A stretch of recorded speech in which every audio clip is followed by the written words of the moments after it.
Okay, ladies and gentlemen, first of all, I would like to thank Mirko Bakani and also Kalle Karai and the overall ArtiCube and NearSpec teams for putting together such an exciting conference. It's really thrilling to be here and stand here and give the talk. Moreover, I would like to thank the PhD students who did all the work which I showed today. It's Mirko Truhe, Vasco Figueiredo, and Lukas Siegel. Lukas Siegel is already in industry. I acknowledge the cooperation with Ursula Wurzbauer, which is a close collaboration on that. And then also I will show calculus from the Andreas Knorr group, from Martin Richter in particular, and Manuel Katzer. Moreover, I acknowledge the high-quality HBN and, of course, the funding agencies. What I want to show you today is about that we can generate degenerate exciton ensembles which show an extended spatial coherence. And this is, for an introduction, what I want to motivate here. So I plot the extension, the wave function of the electron hole, which are bound together by Coulomb interactions. And this distance needs to be compared to the interexcitonic distance, d, but also to the thermal de Broglie wavelength. If you decrease the bath temperature or the excitonic temperature, you see that the thermal wavelength extends, and then you can finally get this into this regime of degeneracy. When you transfer this wavelength into the energy, you see that the thermal energy of the degenerate temperature equals this kinetic term over here with the density and also with the mass. Putting in the effective mass of the electron of molybdenum selenide and tungsten selenide, you can see the line, what we have here. And so for decent densities of about 10 to 12, you expect to reach the degeneracy in these limits. What I want to show you today is basically we're working down here at about 1 to 10 Kelvin. The overall predicted phase diagram for such a degeneracy experiment looks like this, that you have this degeneracy line here where we come from the classical exciton into this degenerate excitonic bath. At lower temperatures, you have the Berezinski-Kosterlitz-Thouless transition to a macroscopic superfluidity, and at higher densities, you expect some fermionic interactions, like saying from electron-electron, and also hole-hole interactions over there. So far, there have been 4 major experiments in this direction. One by the Philip Kim group in a bilayer graphene system, where you have in a filling factor of 1/2 the possibility that overall in 2 layers you have 1/2, and by the tunneling processes, which is typical for the bilayer graphene, you form excitons, and by that the Hall resistance of the drag system comes to 0. There's one experiment in Illinois using the electron energy loss spectroscopy on titanium diselenide, where you have a softening of the plasma and the phonon modes in this direction, which both enter the degeneracy of the excitons. And then we have the measurement by Kinfei-Mack, where we have then enhanced electroluminescence, at the same time a reduction of the line width, which is also consistent with this degeneracy line. And then today I will show you this work on in our own group. There are 3 preconditions for these experiments. You want to work with long-lived and thermalized excitons, and also with mobile exciton gases. And last but not least, you need to vary the exciton density, and by that also the temperature. The system of choice, at least in our group, is still molybdenum selenide, tungsten selenide, and everything what I show you today is H-stacked, saying on 60 degrees, or very close actually. What we see is consistently at very low temperatures, in this case it's 4 Kelvin, we have sharp peaks with a full mid of half maximum of about 5 milliV. And then in a pulse experiment, we can pump this by using the trion line of the molybdenum selenide. And then when we switch off the laser, we see a single or mono-exponential decay of 70 nanoseconds. The long lifetime comes because we have these interlayer excitons. And hereby we can say, because of the long lifetime, this is longer than the phonon interaction and also the heat relaxation in the samples. We can assume that hereby we have thermalized excitons. The separation of the charge carriers gives also rise to a dipole moment. Hereby you expect a dipolar repulsion, and you can see that in the experiment when you image the luminescence in space, it's a PL map, You see that in the center you have basically the laser spot, and the extension of the luminescence gives rise to the diffusion length, in this case about 300 nanometers. And then at higher excitation powers, but also densities, if you normalize and calibrate everything, you see that you can occupy the overall heterostructure with interlayer excitons. I would like to make one comment on that. All this goes back to early work on 3.5 double quantum work by Leonid Butov, David Snoke, and also our work in Munich, actually, at that time. And if you compare the number, what we have, I believe still the 3.5 semiconductors, at least in the 1D diffusion with a mean free path effectively of 1 micron, still exceeds all work when you compare this in our heterostructures, what we have at 4 Kelvin. For the sake of the paper today, we can state that we have mobile exciton gases. So what about the variation of the density and the temperature? What we observe is we take the luminescence intensity and measure it as a function of temperature. We see an increase of about 2 to 3 orders of magnitude. At the same time, the lifetime, the effective or apparent luminescence lifetime goes up. If you wonder about the error bars, the signal at 50 Kelvin is really low for these excitation. And moreover, when you now estimate the exciton density by multiplying the intensity more the decay time, you see that we're reaching this predicted degeneracy line down here. Very importantly, this transition here is accompanied by a reduction of the line width, which we also see here. This is what you expect because of acoustic phonons, for example, and then all of a sudden something is happening and we reach this limit of very sharp Lorentzian-type emitters. Okay, what are we expecting? First of all, that we have a reduced line width, and actually we can already take a tick on that. I will come back to this concurrent statement that it's an enhanced temporal coherence at the end of the talk. We also expect that we have some extended spatial coherence and that we emit from the lowest energy excitonic state, and we'll show you new data on that. This is a recent experiment and also recent heterostructure. Again, it's a molybdenum selenide, tungsten selenide heterostructure stacked at about 60 degrees.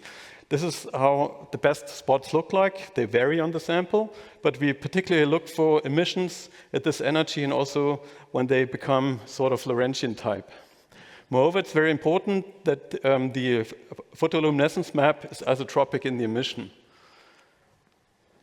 Because when you take this map, we measure now the Michelson interferometer or Michelson-Morley interferometer, and one of the arms is equipped with a retroreflector, a cat-eye retroreflector with 3 mirrors. Hereby, we point invert the original image. And by that, it's very important that you have an isotropic map, because hereby we superpose one side of the image with the other one. Once we superpose the beam and the map with the second beam path of the interferometer here, which we move then. For each of these positions, we can vary the optical path difference by varying the mirror position. We see sinusoidal variations of that. And this is, since we do the whole map, we see, for example, here on the left, it's 0, it goes up to a maximum, and that comes down again. For all these positions, we have these variations. In principle, what you expect, you have the intensity of one arm of the interferometer, the second arm, and then we have the interferometric term. This is how we vary everything. And then it comes down to the normalized first-order autocorrelation function. And by having all these different pixels with the sinusoidal change, we can measure the normalized autocorrelation function. Before I step into the analysis of that, I would like to make 2 points. If you do such experiments, you have to take care about the point spread function. This is, for example, at the emission here at about 900 nanometers, we measure with a different laser the reflection of a gold pad on the same sample. And also we do it for the excitation at about 1.94 in this experiment here, and we see basically these values. For reference, this value up here is depicted as a dotted line. But I would like to make the comment that since we measure in excitation and reflection we convolute the Gauss by itself, and we have basically the square root of 2. So the focus spot is only 550 nanometers. The second comment I would like to make is that we still have to fill the preconditions. And hereby, in our experiment, we did everything time resolved. So still, we pumped the excitons, and then shut off the laser, and then we measure here the luminescence, and we see that we have an exponential decay. This is already measured inside of the Michelson-Morley interferometer, and by that the intensity is very low, or lower than before. Moreover, by shutting off the laser, we get rid of any laser interferometry because of the impact of the laser coherence. So we really look inside of the relaxation and the thermalization of these exciton ensembles. Now we take cuts through the normalized autocorrelation function map along this line, for example, and you see for different powers, you see that it's extending in space. And this is the spatial coherence length of our emitter, which is constituted of interlayer excitons. Fitting this with a Gauss, of course, this is not the perfect function for doing so, but this is how we have the resolution. We find that the lowest intensities of about nanowatts, that we have a lateral extended spatial coherence length of about 1.6 micrometers. As a function, if you go to higher intensities of about 10 microwatts, we see that this length decreases to about the point spec function, what I discussed before. We believe that this decreases because of exciton-exciton interactions. The impact of heat, we calculated or showed it, it's negligible. If you compare now the extension of the normalized autocorrelation function with the extension of the exciton gas by itself, this is this ratio here. It's the diffusion length. We see that for the chosen values of powers, all the excitons are coherent. This is at this point up here. And this is what I plotted down here, that we are reaching a regime where we're having a coherent ensemble of excitons. I introduced everything by varying the temperature, and this is done also in the experiment what we have done here. This is an extensive experiment because it's time resolved and also in temperature, and the intensity goes down with the bath temperature. But also what we see here, when we go up to about 11 Kelvin, where we expect to get out of the degenerate limit, all of a sudden we're reaching again the point spec function what we expected before. Moreover, what we find is at low temperatures, in the interferometric position at 0, we find a bioexponential decay of these emitters, what we also have published before, which says that the luminescence in energy space is the Fourier limit of the luminescence in time domain. This is the Wiener-Khinchin theorem from quantum optics. And when we go down to 11 Kelvin, or 14 Kelvin actually here, we see a Gaussian pulse or Gaussian distribution of the autocorrelation function as the mirror position, and by that the time delay of our interferometer. I would interpret it that we have then loosely connected classical excitons sitting on the sample. When we now go look at the full width half maximum of this autocorrelation function, we get the temporal coherence time, and this is the increase if you go into this degenerate limit what we have here.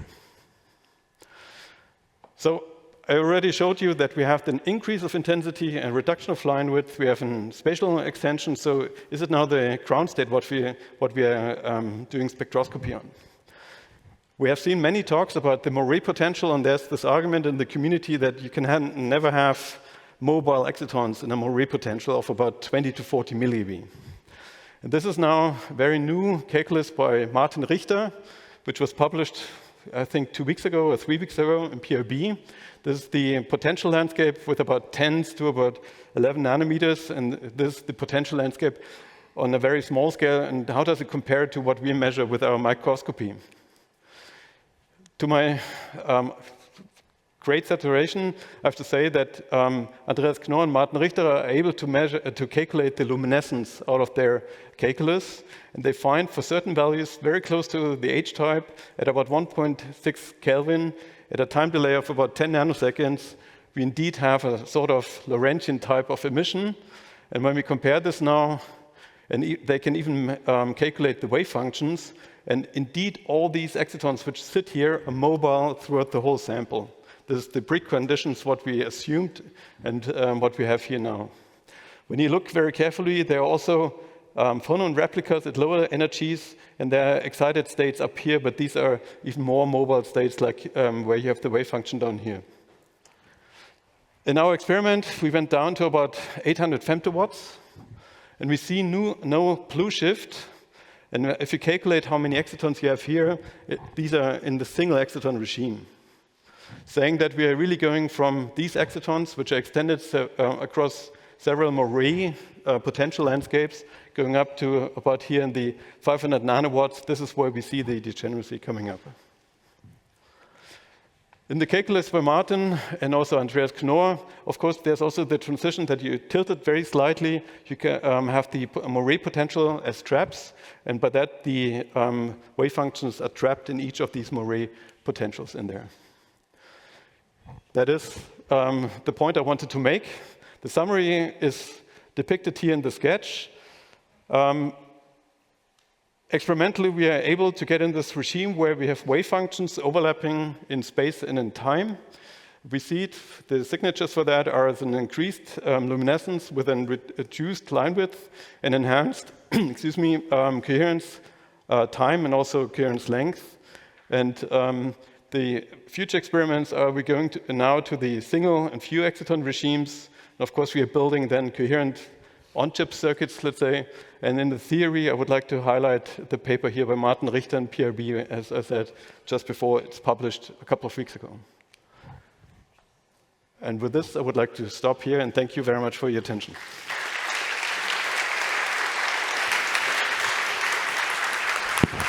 Thank you very much. Paper is open for questions. Yes.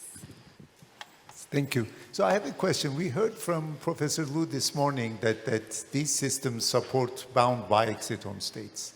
Do you see interlayer biexciton? Do you see any evidence of it? Or not yet. Is it that somehow you're not really in thermal equilibrium?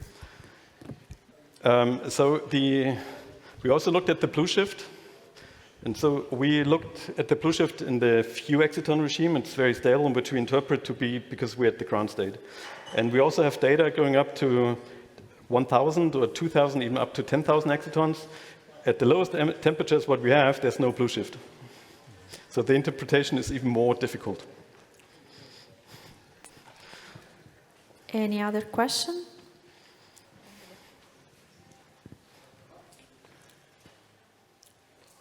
Alex, yes. So thanks for this clear talk. So in the end, you addressed the question I had by showing us that Andreas Knorr did a calculation that this is mobile. Do you have an intuitive picture of how we imagine this, that we have this periodic potential and I'm moving freely through that? So it's very new numeric, so I didn't put on the exact angle, but it's consistent that the potential fluctuations are in the H-type, they're, let's say, 10 to 20 milliV generally from the potential of what you have in a Morley. And if you choose it very carefully, you're getting it down to only a few milliV. So when you remember, you still see the prints or the fingerprints of the Morley, but it's enough for the exciton to tunnel throughout the overall structure. When we started to see these signatures, I always said that we look at specific points on the sample. So experimentally, you have a reconstruction, an atomically reconstruction of these heterostructures. And basically, if you want to start to look for that, you have to look for Lorentzian-type emitters in the luminescence. And this is now, in our interpretation, the first step to get into this regime at low temperatures. Okay. Thanks. Maybe just one more question to clarify that. So I guess you mentioned reconstruction there, and I guess the expectation is these systems will be quite relaxed at near 60 degrees. And so, I mean, can I think of this as having essentially no mare, and rather you just have sort of a stacking in very large domains? Well, this is one interpretation, like Alex Högele put up in a very nice paper, as we all know, in Nature Nanotechnology last year. This is one interpretation, but there we still have the problem that we have the potential fluctuations and you don't know what kind of ground state it is. In this calculus by Andreas Knorr, it's even a K to K transition, although you have the interlayer exciton. and you have the whole relaxation pathways with all the phonons in there, with all excitations in there, and it still comes out like what we can measure. Okay, thanks. So both pictures are possible.